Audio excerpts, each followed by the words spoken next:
I watched the Finkelstein conversation, and Norm Finklestein sauced on him. But yeah, no, I didn't watch the whole debate.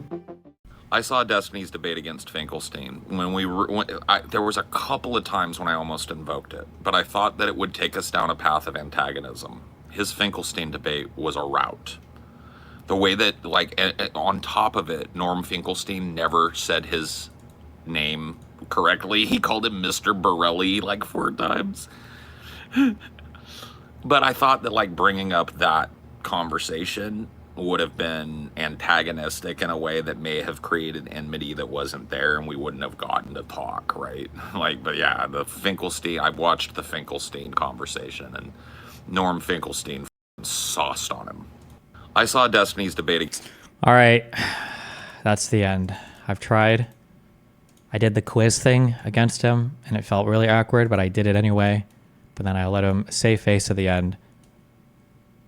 I have no more goodwill. From now on, there will be no bridge building at the end of a conversation like that. Stop being cringe and everyone you talk to is retarded as a pothead. It kind of seems like it. I ratcheted up the temperature last time, okay, more than I normally would. We'll just keep going up. We're just going to keep going up. We're going to keep going hotter and hotter, okay? See the wrist drip? There you go. Stern Glass Hamburg Chrono. Pretty wearable watch. And it's a mecha quart, so I don't have to wind it. I think I'm going to be, like, going forward, being way less selective about getting quartz watches. You know, when I first started getting into watches, I was on mechanical watches only, really. And now that I own 2 quartz watches, well, I own 1 quartz watch, 1 digital.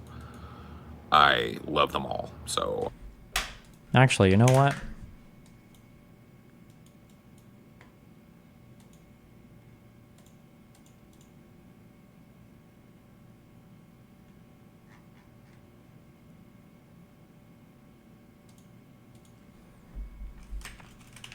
Oh, hey, I had some questions about a thing you brought up having to do with how communities perceive each other on the internet, even if the commentators seem to be in alignment on a lot of other issues.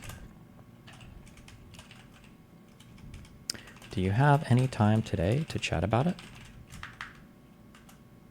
I'm streaming for another 5 hours. Smiley face.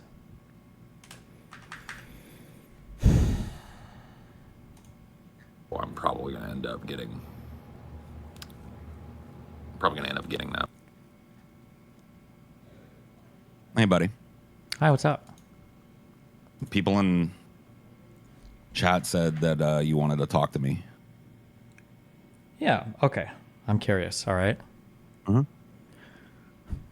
Okay, so one of the things I do on the internet is obviously a lot of debating stuff, among other things. And there's a lot of different perceptions to debates that I have. Obviously, different communities perceive debates in different ways. Right. I kind of brought that up to you when we talked, right? That my community and your community are at odds, but I don't feel that enmity towards you personally, even though we disagree on some things. Right? Yeah. And I feel that same thing kind of comes from yours. Yeah, like your community is pretty fucking harsh to me, but you weren't, you know, like at least I don't feel like you were. Maybe you were being like covertly harsh in your Destiny way, but like honestly, I didn't feel salty about our discussion, and I didn't post any salt about it either. Yeah, sure. I'm usually, if I'm salty, I'm usually overtly salty, not covertly salty. Okay, fair. Well, me too. Fair enough. They call me Salty Paul. So. Yeah. Okay, so what do I have a show that starts at 2 p.m. Yeah, you're good. Okay, yeah. So let's get to it. I had a huge debate with Benny Morris on my side, and on the other side was Muin Rabbani and Norm Finklestein. And I've noticed that there's a lot of different perceptions of that debate on the internet, wildly different depending upon apparently which side you're on while watching it. I'm curious. Have you seen this debate, or do you have any idea about this debate? I did. I will not claim to have watched the whole thing, but I didn't chimp it either. I just didn't get through the entire thing, but I watched, I think, about 20 minutes of you going back and forth. It might have been a highlight, but it was a long highlight, maybe from your channel. I don't know. But yeah, no, I didn't watch the whole debate. Okay. But I did see you interact with Norm Finklestein, and I'm aware of who Norm Finklestein is as well. Sure. Okay. I'm curious, what were your perceptions of that debate? Okay. So Norm Finkelstein is a guy that I like because I like that he gets passionate, and I think that in these days, you yell, you lose is kind of like the way that it works, especially in these kind of like debate spaces. And I appreciate when people are willing to do that, and so I like Norm Finkelstein's personality for that. As far as that debate, I don't know if Norm Finkelstein is the most effective advocate for Palestinian liberation or against Israeli aggression against Palestine. In the same way, I'm probably not the most effective advocate for the things that I lay out, right? I'm a little bit off-putting. People call me smug, acerbic, all that shit, right? So I think that that's how I feel about Finkelstein. I think the funniest part of that debate was when he kept calling you Mr. Borelli. And you didn't correct him. I don't know why. Are you aware that he was intentionally mispronouncing my name and that he knew my name the whole time? Do you think that's what was going on? Yes. Okay. Do you have any proof of that? Yes. So in the debate, one of the things that Lex left in was as soon as we were on break and we stood up to do something, either I was talking to him or he was talking to me, but he used my name precisely correctly. And me and Benny and Lex all laughed because, like, you do know my name. Okay. Also, he gave multiple interviews after that debate, one with Brianna Joy Gray, and he said that his maybe he was correct. Maybe he was corrected post debate, right? No, this was during our debate. Okay. He gave an interview after where he talked to Brianna Joy Gray, and he said that his goal for going into that debate was to just turn it into a clown show the entire time. Fair enough. Did he actually say that, or what were his words? Because that sounds like a Destiny paraphrase, right? Like, what did he actually say about his intentions to Brianna Joy Gray? If you can just shoot me a transcript or something, I'll read it myself. You ain't gotta, Yep. Hold on.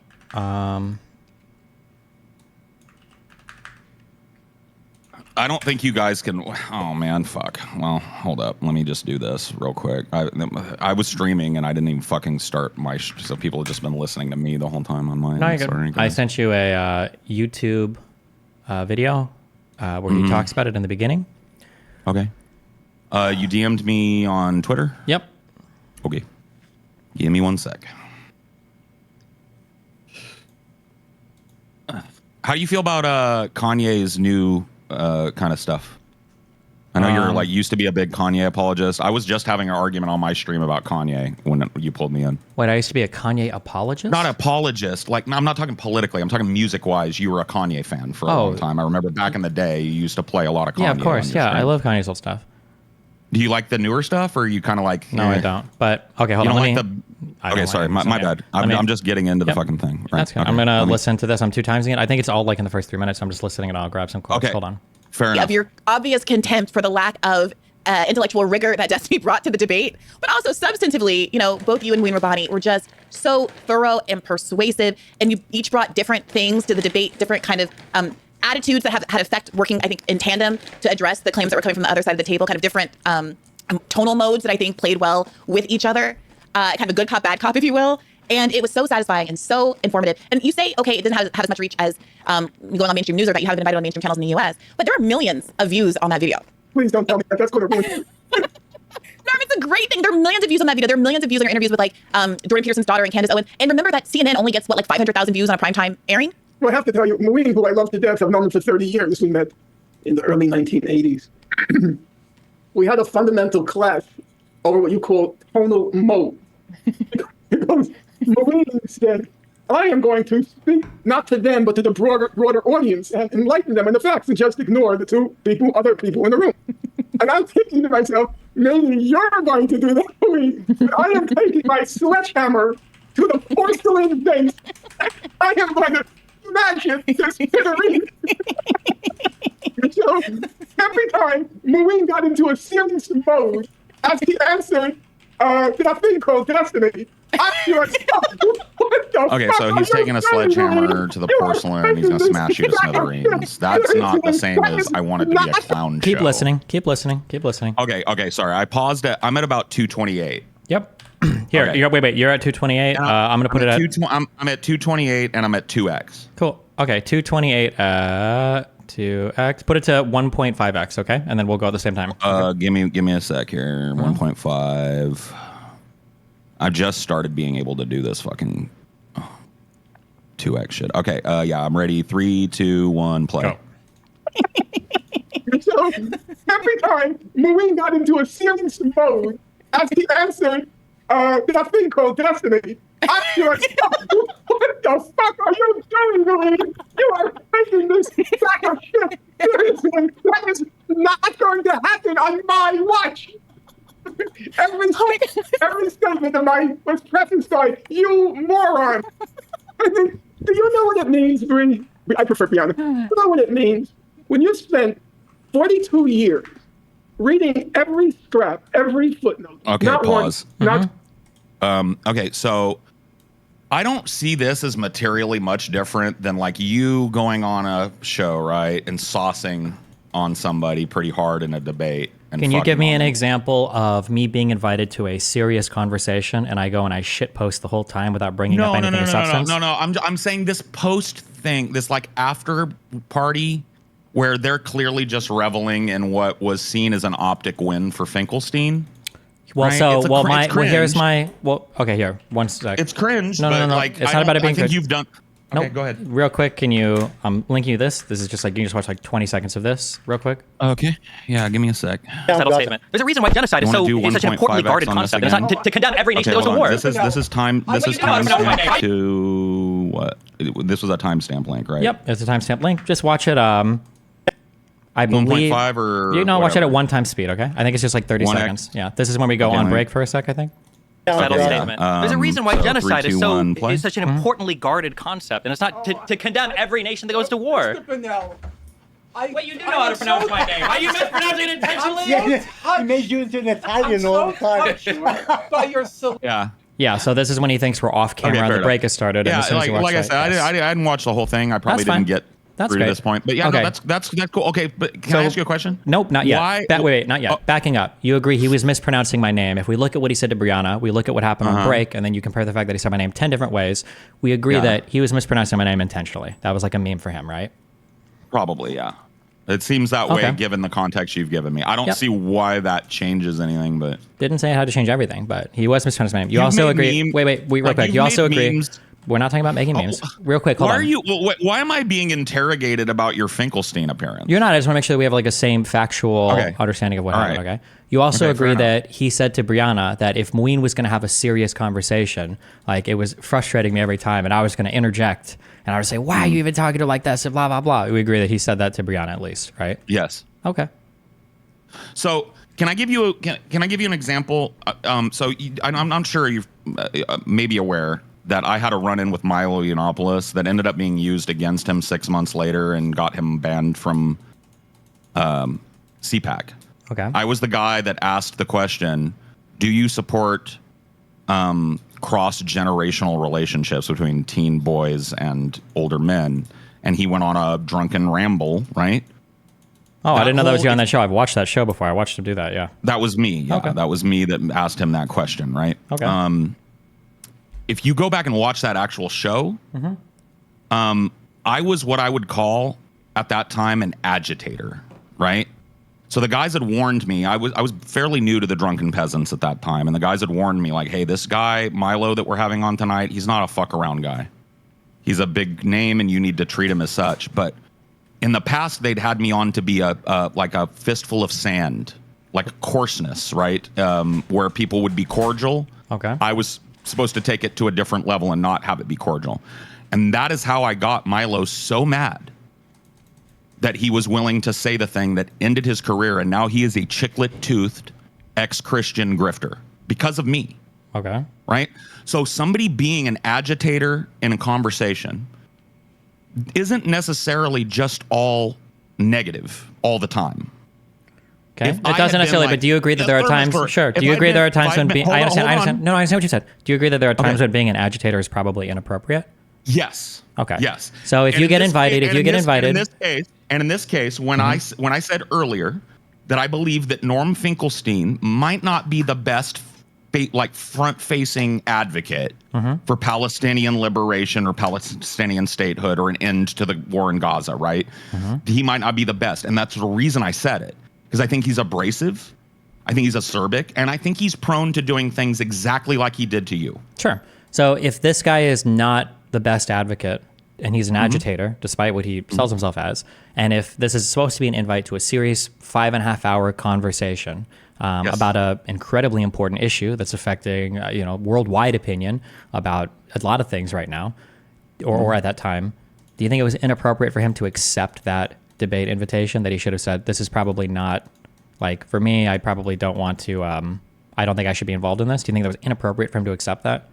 I mean, were you being an agitator and kind of acerbic when you named our 5-hour sprawling conversation, smug leftist gets double dunked on my show or whatever?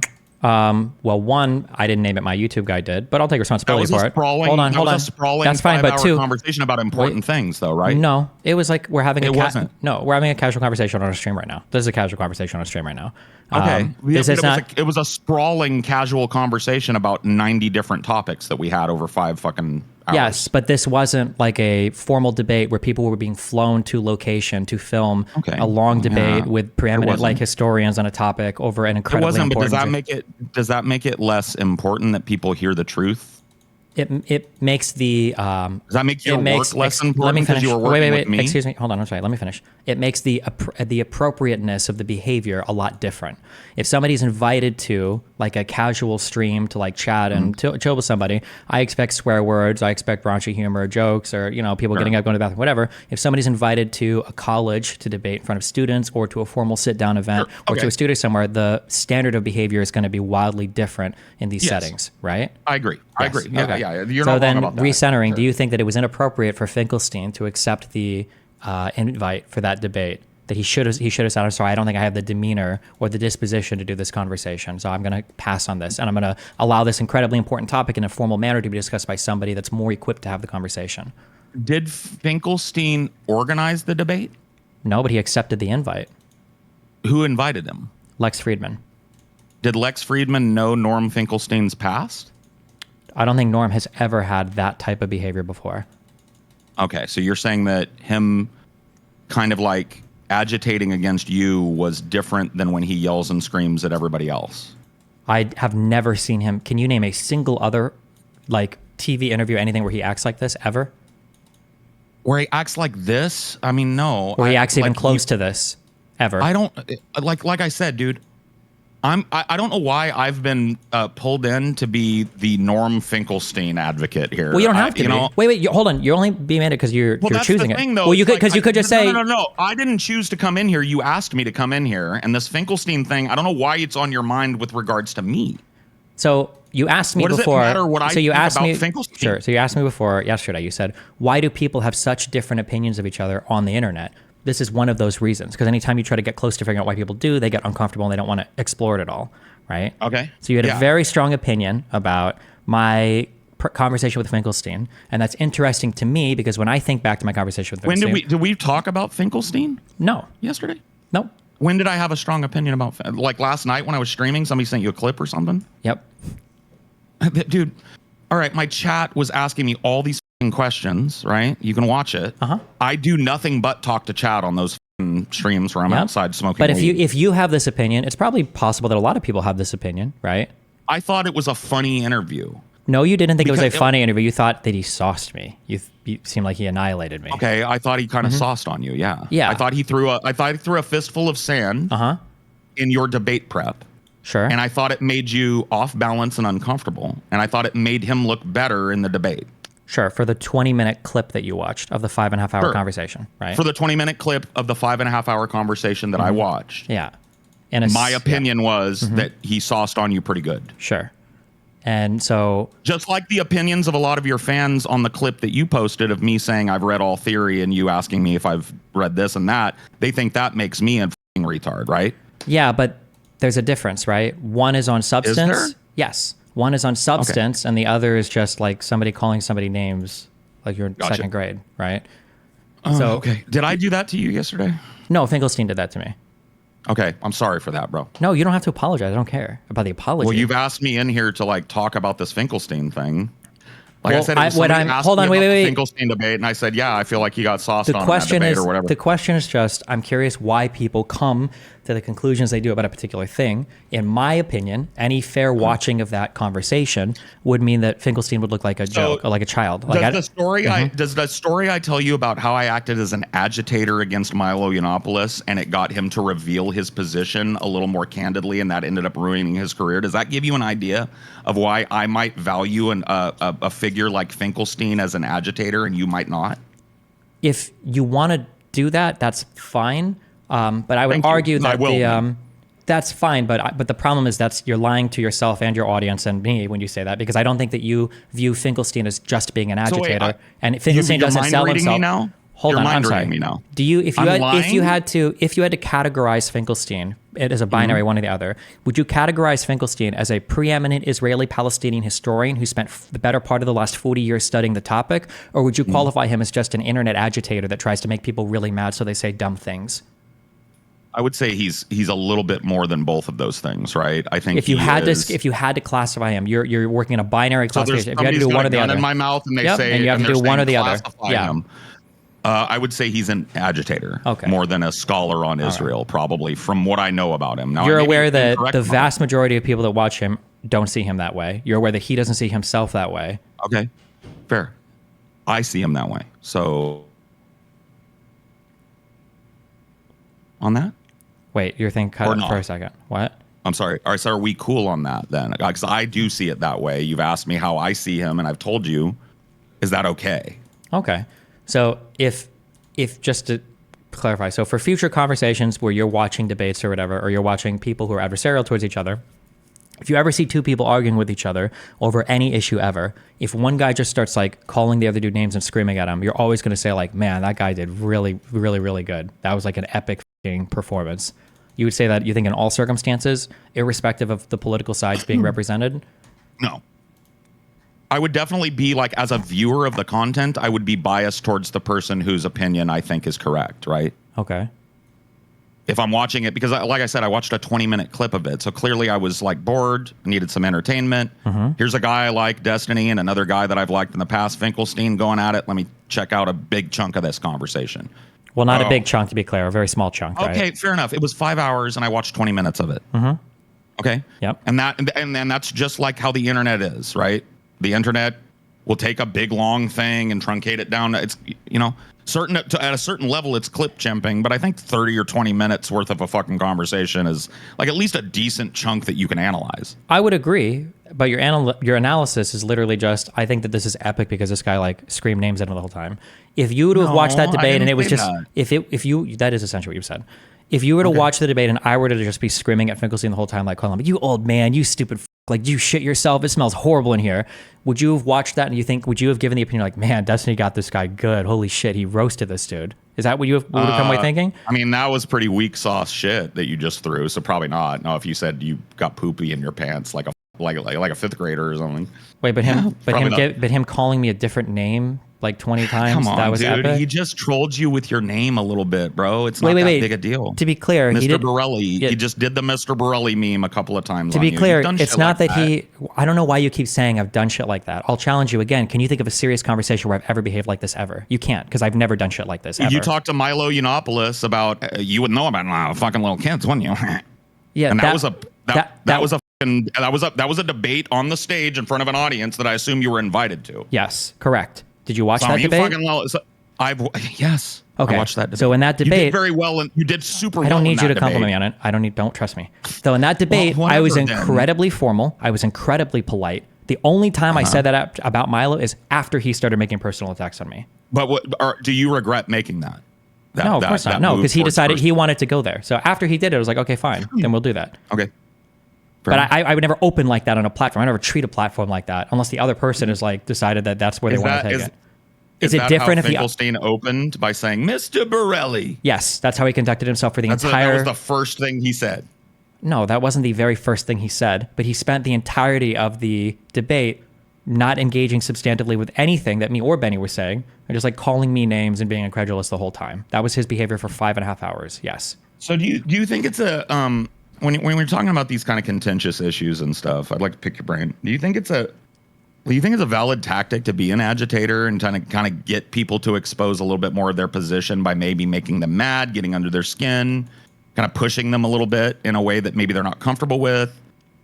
A level 1 answer would be it depends on the platform. So there are places where it's appropriate and there are places where it's inappropriate. My higher level answer, if you want to engage with it in a better way, is I think that combining those types of, we'll call them rhetorical flourishes, can be effective, but only if they're paired with substantive critique. Okay. So I don't know how much substantive critique was in the Milo episode from me. I basically just provided a leftist counterpoint to his right-wing talking points. And I did so in an acerbic and smug way to counter his acerbic smugness.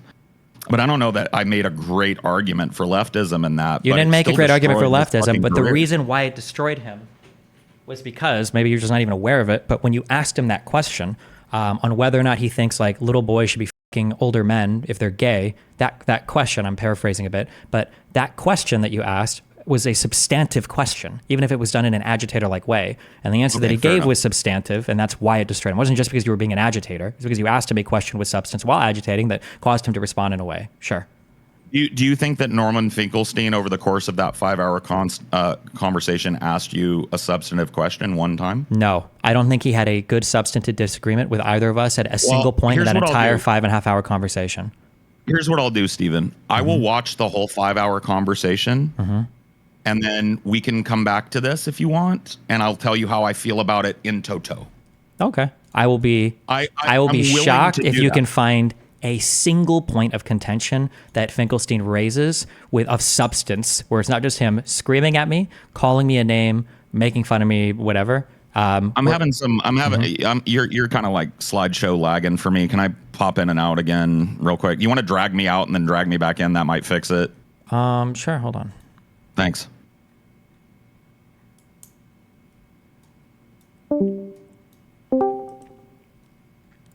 Okay. That usually fucking resets it. I'm sorry. Since I've got you here and I've got a couple minutes, can I throw a link at you about another topic we talked about yesterday? Or Sure. the day before yesterday? Just real quick. And you don't have to respond to the whole thing now. But I thought it was interesting. Somebody kind of like, I'm not going to claim that I knew this at the time that I brought it up, but I thought it was interesting given. You remember we were talking about Saudi Arabian complicity in 9/11? All right. This is a really recent article. I don't know how you feel about The Atlantic, but I'll read it for your audience so they don't have to try and for more than 2 decades, through 2 wars of domestic upheaval, the idea that Al-Qaeda acted alone on 9/11 has been the basis of U.S. policy. A Blue Ribbon Commission concluded that Osama bin Laden had pioneered a new kind of terrorist group, combining superior technological know-how, extensive resources, and a worldwide network, blah, blah, blah. Okay. The assessment now appears wrong, and if our understanding of what transpired on 9/11 turns out to have been flawed, then the costly policies that the United States has pursued in the past quarter century have been rooted in a false premise. A new filing in a lawsuit brought by the families of 9/11 victims against the government of Saudi Arabia alleges that Al-Qaeda had significant, indeed decisive, state support for its attacks. Officials of the Saudi government, the plaintiffs' attorneys contend, formed and operated a network inside the United States that provided crucial assistance to the first cohort of 9/11 hijackers to enter the country. Let me get a fucking... What's the fucking meme link to get past the fucking paywall thing? I'm paywalled. I usually think I was linked to this from another source. There you go. I'll link you. But set you a link in Twitter. Thank you. I just see the one I sent you. Oh wait. Hello? Yeah, I don't have it. Sorry. Nope. On Twitter. Oh wait, message failed to send. Try again. Sorry. Okay, I sent now. Okay. Yeah, there it is. Thank you. I'll keep going. Once this archive.ph opens.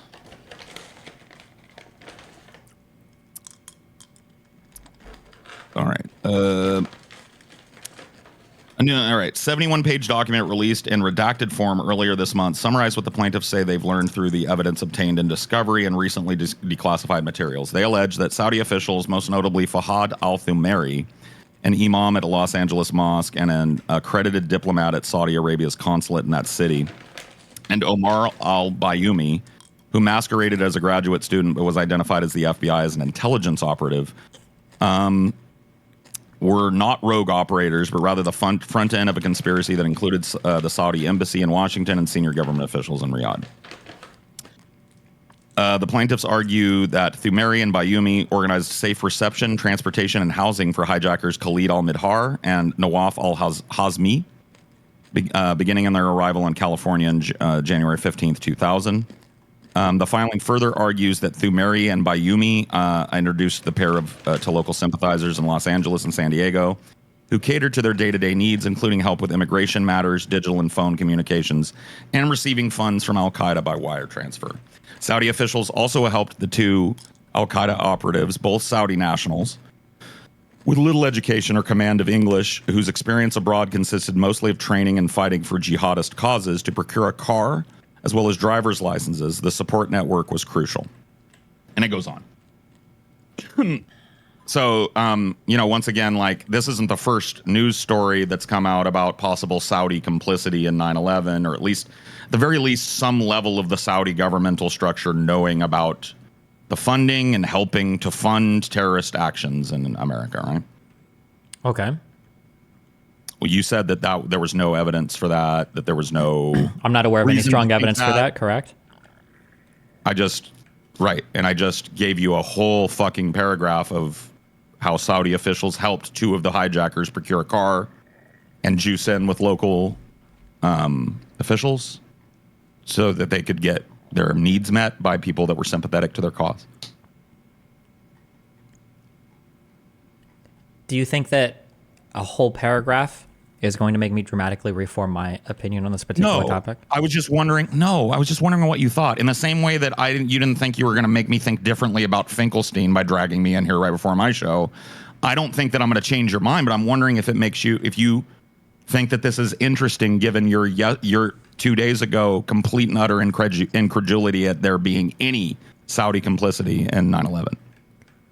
So let me just back up for 1 second and explain a difference in like epistemic frameworks here. Okay. So I gather information, and then once I gather that information, I try to put together a certain view of the world, and then I have that view of the world, see if it's congruent with new information that I gather. If it is, then it reinforces my view of the world. If it's not, then I change my view accordingly. Okay. It feels like you have a certain view of the world that you really want to make work, and then you find information that fits into it, and then if it does, that's good. And if it doesn't, then we discard it. It feels like a difference.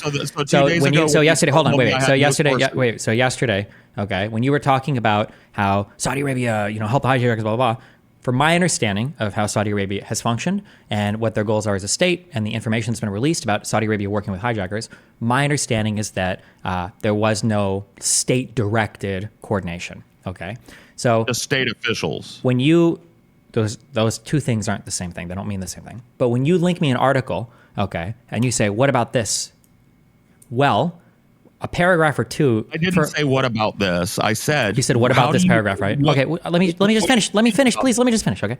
When you linked me this, okay. So there's two things. One, I haven't read this full article, so I don't even know what's all in this article. Okay. But two, you also haven't read this full article, so I don't know why you're citing this as something to further support your position. It reinforces in my mind that your epistemic foundation. Wait. What do you mean I haven't read this whole article? You haven't read the entire article, but you're citing. I read the entire article when it was linked to me. It had an archive link when it was linked to me, and I went and found it, and I didn't have the archive link. Why would you have? If it was linked to you and you read it on the archive link, why would you have a link to the original article? I read it on my phone. I read it on my phone. Oh, can you tell me a little bit about what's in the article then?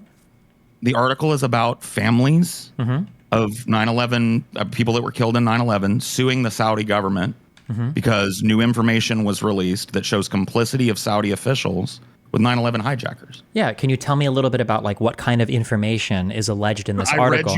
The reason I read you the beginning of the article is because I felt like it would be better to summarize in that way than to give you my summary. Why would I it? don't Why know would the name of Hamid al-Bayami. you don't have to give me the names, but like what types of an imam in Los Hold on, Angeles. wait. Okay, hold on. If you've read an article and you're giving me information on it, I don't know why you would be defensive or upset when I'm asking you to summarize the article. You're being defensive and upset right now. I'm just asking you to summarize. Can you tell me about what this? Okay, so all I'm asking is because I'm seeing here that this says it's a 27-minute listen. So it seems like a fairly long-ish article. It's going to take me at least probably 5 to 10 minutes to read. Okay, so I'm just curious, can you summarize, rather than give me the first 2 paragraphs, can you just summarize, like, what is the article? What new pieces of information were brought up? What's something in here that would be like, oh shit, I should consider that? The new pieces of information that are highlighted in most of the article are the imam in Los Angeles and another Saudi adjunct official from the embassy who helped gather intelligence and materially support 2 of the hijackers from 9/11. They provided them with the ability, like translators, the ability to get a car when they could not speak English. Mm-hmm. They facilitated their living situation and subsidized their living, right? Subsidized their food and shelter and worked with local sympathetic entities in order to get that done. Okay, wait. Okay, hold on. All right. So now I think, assuming you're not reading this, now it sounds to me like you have read that article. That summary that you just gave me there was better, even if it wasn't in the title, it was better than just reading the first couple paragraphs. Okay, fair enough then. Okay, yeah. Okay, fair enough. Cool. Okay. So if you ask me, would this change your mind about this given thing? So my process would be I would have to read the article first, okay? And then first I would have to see on its face, is anything that's alleged in this article contrary to any of my understandings of how this works. So for instance, let's say I do read the whole article and the article just says some Saudi nationals helped other Saudi nationals, right? Let's say that I read it and said that. I'm like, okay, well, it might be good information. This isn't like challenging me. Government officials. I didn't say, I'm saying hypothetically if it did say that, okay? Okay. If that was the case, then I would say, okay, well, I don't need to reconstitute some historical understanding I have of Saudi Arabia or 9/11 or anything, more or less fits. Maybe I can read it to figure it out, right? But let's say that I read this and let's say that it alleges that, we'll go to the other end. Let's say that it alleges that Saudi officials taking direction from the government were providing material assistance to people that they knew were associated with the terrorist organization that was planning on attacking the United States of America. Okay? That would be a significant claim, and it would challenge some of my preconceptions or conceptions that I'd formed about how Saudi Arabia operated in the early 2000s. So then after reading the article, the next step would be I would ask, well, what are the compelling pieces of information brought up in this article about this, and how does Saudi Arabia respond to them? Okay. So then I would probably look at what they're sourcing, and then I would, if I really want, I would dive into the underlying documents, and then I would read. Let's say that I go through it and I find out, oh, interesting. It seems like the Saudi Arabian government was at the very least aware that people close to the government with financial resources were making them available to terrorists to attack the United States. Then I would probably reconstitute that part of my historical understanding of the relationship between Saudi Arabia and America. I'd say, like, okay, wow, it seems like Saudi Arabia was involved materially in helping the hijackers in 9/11. That's really fucked up, and it should say something about our relationship with Saudi Arabia or their relationship with us. That's how it would work. Yes. Okay, fair enough. Yeah, I wasn't asking you, by the way, to flash change your mind because I threw an article link at you.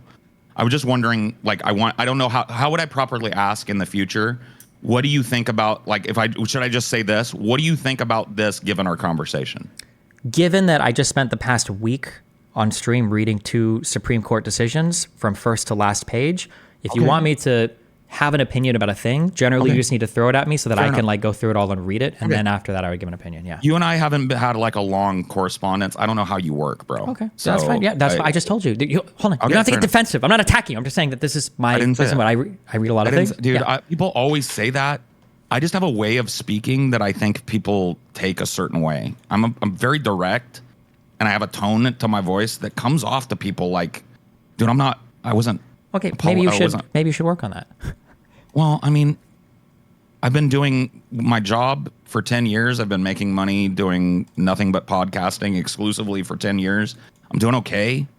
Like I make. No, I'm not saying I have no claim to your job. I've been doing my job for a long time as well, and there are parts where my job carries over into my real life in really negative ways that I've had to change, right? So when I talk, for instance, online, like in the conversation I just had with you, okay, I talk like that to everybody in my personal life, such that when a girlfriend asks me if we're cuddling on the couch and she's like, oh, this is like so nice, like, do you think we'll be together forever? My answer is, I mean, I would hope that we'd be together forever, but I can't give you like a 100% assurance of that. Like, I mean, maybe I give you odds if we were to bet on it, right? Because in my mind, like I'm hedging every single statement I'm ever making because I know that any part can be clipped and used against me in the future, right? So that would be an example to where there are some behaviors that I need to modify in real life and when I converse with other people because I carry them over from my work and it's probably not good. That's all I'm saying. And we have very different like goals, right? You have a very deep investment in not being made to look bad, and I don't care. Like, hold on, wait, nope. I don't have a very deep investment in not being made to look bad. I don't care if I look bad. I have a very deep investment in not being misrepresented. That's my huge yes. I hate being misrepresented too, but I think we go about it in two different ways. I'm loudly direct and opinionated so that people have a hard time, or at least in my thought process, people should have a hard time disambiguating this from my argument. Like my argument is very clear, very concise. My voice, my tone is very kind of forward and aggressive. That's what I do. But then a lot of people go like, oh, stop, dude, you're being defensive. I'm like, I mean, dude, like, isn't that what this is? Wait. So to be clear, I have no problem with your tone at all. I like people. As somebody that has lived in California for 3 years, I like East Coasters more than West Coasters. I like people that are direct and that are assholes, okay? My mom was 20 years NYPD. She's the most direct motherfucker But I'm a West Coaster that's direct. Sure, yeah, that's fine. My issue earlier, you weren't, I didn't say you were defensive because you had a particular tone. I said you were defensive because you were saying like, why am I made to be standing account for my opinions on Finkelstein? Why do I have to answer for this? Well, I was confused as to why all of the sudden you and I were in a call again talking about Norm Finkelstein, and you. So I was just asking that. Sure. I mean, I'd already given the you have to understand that from my perspective, I'm not watching your stream. That's fine, but I gave you the reason. I said because people have interesting opinions about me sometimes, and we don't know where these come from. Well, I found one of you that you have an opinion of me, and I'm curious where this comes from because I have a totally different opinion on this thing. So I laid out the whole reason for why I was interested, and I asked you about it, and then it seemed like you were uncomfortable diving into the specifics of this particular thing, and then the behavior afterwards I would interpret as defensive. Okay. Well, I'm sorry that it came across that way. I wasn't being defensive. I do this a lot. Like I talk to people a lot. I don't see as what we're doing here as a debate. It's just a conversation, right? Well, sure. It's a conversation where we both disagree materially on the facts and we're trying to persuade the other person that our interpretation is correct. We don't have to call it a debate, but I mean, that's essentially what a debate is, right? Well, like I told you yesterday, I'm a bit old school. I think debates have moderators, agreed upon positions, time limits, and audiences. Okay, right? If you want, we can call this an argument then, if you want. If you prefer argument that. Or a conversation? A conversation where we materially disagree on things that we're trying to persuade the other of is an argument, disagreeable conversation? If it's really important to you to use the conversation label, then sure, we can call it a disagreeable conversation, yeah. Is it important to you to use the debate label? No, but it's important to me to be direct and blunt about the type of conversation that's happening and to not obfuscate by equivocating. Okay. I don't feel like that's what I was doing. Okay. But okay. So then just backing up just on the initial things, you agree that Norm Finklestein in our conversation was more of an agitator than an actual like scholarly debater. He probably shouldn't have accepted that conversation. It was probably disrespectful. From the 20 minutes that I watched, I did tell you that I was going to go forward and watch the 5 hours and give you a fuller picture. Yeah. But from what I've watched, yes, I feel like he was being an agitator more than a scholarly historian and debater about the region. Yes. Yeah. You acknowledge it was probably inappropriate for him to accept that debate invitation. It's probably not a good representation of a Palestinian defense, right? Okay. Well, I said he might not be like the best guy. He wouldn't be probably the dude that I would tap and go like, get out there, Norm, and convince people. Well, hold on. It's not that he wasn't the best guy. It's that he was a woefully unequipped and inappropriate guy to choose for this. Because by your contention, he's just an agitator. So why would he come to a scholarly debate with at least one preeminent Israeli historian? To agitate. Do you think that was an appropriate environment to agitate in? I think there's you're going to learn this about me if we talk more. I think that every situation, especially situations that play out in the public and involve big topics like IP or crime or whatever, I believe that every situation is benefited by having an agitator involved at some point. Okay, so if Harvard was back in Congress and they had to answer for, you know, their treatment of the student body or whatever, and there was that, I don't know if their president was black or if it was another lady, and I somehow take over one of the mics and I start asking her, like, how do you think about rap music and its effect on the black community? Why don't you ever talk about black on black crime, right? Why do you do this? You arguing with Norm Finkelstein on the Lex Friedman show is not a public fucking proceeding. Like it's not like a government proceeding. It's not Wait, okay, so case. agitating, I would have expected you to say, and I know that you feel this way inside, and I'm sure you've said this before, agitating is probably the most important when it comes to government function, no? You think people that go to city councils and agitate? Yeah, Or no, of course. But what I'm saying is like you're just talking about somebody going to like the heart, like a lawsuit for Harvard and going like, that guy's a fucking douchebag or whatever. Like, I would. Okay, like I don't think it was a to- lawsuit. It was a congressional hearing, but we can swap it out with anything else. If I were to go to any congressional hearing, then Sure. like there are rules and regulations for conduct in those, right? Like you're supposed to. It's the people's business, so you're supposed to be honest, and you are under oath in a congressional hearing, right? If you're being So questioned. if Lex had an official code of conduct, then you would say that Finkelstein was totally in the wrong, but because he doesn't have a published code of conduct. If Lex has a published code of conduct that says only scholarly debate allowed on my channel, no agitators need apply, and Norm Finkelstein was invited, I would say that Lex Friedman made a mistake, not Norm Finkelstein. Okay. Because Norm Finkelstein doesn't market himself as a serious academic. He doesn't make a multitude I of don't care how he mainstream media. markets himself. I'm telling you how I see him. His Okay. marketing. But I he's don't care never how you behaved market- like that on You any other market- program ever. You market yourself as a preeminent debate guy. I don't see you that Yep. way. That's fine, but if you look at all of my public appearances, they are congruent with that. Sure, but I don't see you that way. That's fine, but if you look at all of my debate appearances, When I think of Destiny, I don't think Lord of the Debate. I think of a dude that is pretty knowledgeable that talks politics on a fucking podcast. that's fine, but that doesn't you can have an opinion about things, but our opinions, if we're like making decisions about the world, ideally our opinions are congruent with reality, right? Ideally, or ideally, if we can come to congruency, then yeah. Okay. But oftentimes so that it doesn't matter if you happen. see somebody a particular way. If Norm Finkelstein has made a variety of appearances across media where he's a serious person and he markets himself as a very serious person, and then Norm is doing a debate where he's asking us to be serious. Lex is doing a debate where he's asking us to be serious. Norm probably should have just said, "I'm sorry, I don't think I would be appropriate for this." And I then, think Lex, if he was the one hosting the event, I think Lex should have stepped in and said, "Norm, you're being inappropriate." do you think that maybe Lex was trying to balance out not seeming like he had a partisan side here, that he didn't want to be seen it's as kind like of tough. But if you're going to invite Norm Finkelstein on and you're going to get Norm Finkelstein and you don't want Norm Finkelstein, you want him to be scholarly and quiet. which is how he is in all of the public appearances that he'd made up to that point. No. Do you want me to start linking you some? Do you not think I didn't watch I a mean, multitude of are we videos in preparation for my debate with him? I can give you a ton I of think different you did. podcast appearances and I think you did. mainstream and media And I'm not- appearances where it's Norm is the one who's appealing to the moderator. You can watch several of his peers. Yeah. This is strange to me that you care this much about what a dude you just met yesterday thinks about your Norm Finkelstein appearance. This is crazy to me. It's not you, it's what you represent, which is Who I represent. you represent that people have such an insanely partisan view of the world that they actually let it shade their factual analysis of the world. That two different people of different political orientations can watch the same conversation and come away with a complete and total different factual analysis of that conversation. Okay. Like in that one video that I sent you of Brianna Joy Gray where they're talking, I'm pretty sure when she introduces him, she talks about like how scholarly and everything that he is. And he even talks to himself. It's like, you thought I was going to sit there a 40-year scholarly person?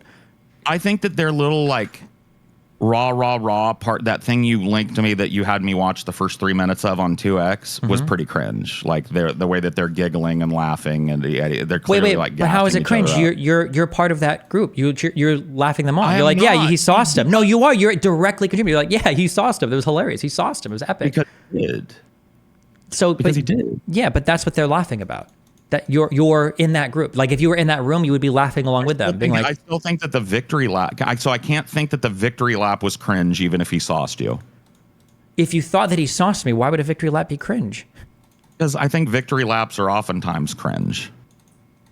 When people are like trying to like, here's what I saw in that video. I saw Brianna Joy Gray smiling bigger than she's ever smiled. And I saw Norm Finkelstein rocking back and forth in his chair, clearly performatively, trying to act like they were way more jazzed up about the fucking victory than they probably were, right? Because they know it's ambiguous. A lot of people agree with you on this, right? A lot of people think Norm Finkelstein showed his ass. A lot of people agree with me on this, that Norm Finkelstein did a good job. If I were to go back through all of your conversations over the past couple of years, have you done any victory laps, kind of like you did earlier, but not to the same level as about? Hell, and yes, I still think they're cringe. So what does cringe even mean here then? Cringe means cringe. Have you never done anything cringe? If there's something that I interpret as being cringe, I try not to do it. Right, but you have done things that are cringe, right? Unfortunately. Like in your long fucking internet history, you've made some cringe. You've posted cringe a few times. Yeah, right? but I generally, I wouldn't defend it. I'm not defending it. I'm just saying, I've taken like what I would call victory laps. Like when Vosh's position changed from "you're a fascist if you questions Biden's like ability to run" to "Biden must get down. Biden must step down now." Like when that flipped, that felt pretty good. I mean, he told his audience, "I'd be comfortable with you calling him a de facto fascist," because I wasn't riding with Biden and I was saying he needed to be replaced, right? 3 months ago. And now that the debate happened, Vosh has just adopted my position on that, but hasn't retracted the fascism shit, has banned me from his community, from his chat, from his Discord, and from his whatever stream chat thing, right? And the only time he's ever addressed me since then has been to call me Brett Keane. Okay. So yeah, I did a couple victory laps on that because I felt pretty vindicated by that. Yeah. Okay. But was it cringe? Yeah, kind of. Me thumping my chest about winning an internet argument is a little cringe, but I work on the internet, you know. So. Okay. What else am I gonna thump my fucking chest about? As long as we agree that Norm shouldn't have been involved in that debate, he didn't make any good substantive points. No, I don't think we agree on that, but I don't think we're gonna get to that point because I gotta go. I got 7 minutes before my show starts, so I gotta let you go. Okay. Well, but have a good one, bud. Yep. Stay safe. Good luck in your show. Yeah. Peace.